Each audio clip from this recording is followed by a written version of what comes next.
நடிகன் வரக்கூடாதுன்னு ஏதாவது அரசியலமைப்பு சட்டத்துல இருக்கா? ஒரு கவர்ச்சிகரமான ஒருத்தன் எழுச்சிகரமா மாறிட்டன்ற ஒரு பயத்துல தானே நீங்க பேசுறீங்க.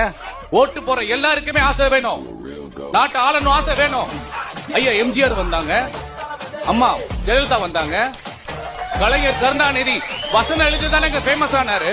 கேரளால சுரேஷ் கோபி எம்பிங்க, ஆந்திரால பவன் கல்யாண் துணை முதல்வருங்க, இன்னைக்கு நம்ம தமிழ்நாட்டு முதல்வர் நடிகர் எங்க அண்ணன் உதயநிதிங்க.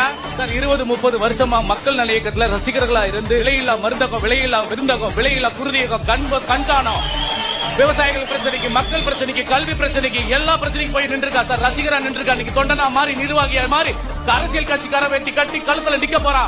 மக்களுக்காக, மக்கள் உரிமைக்காக, மக்கள் பிரச்சனைக்காக உங்களை கேள்வி மேல கேள்வி கேட்க போறா.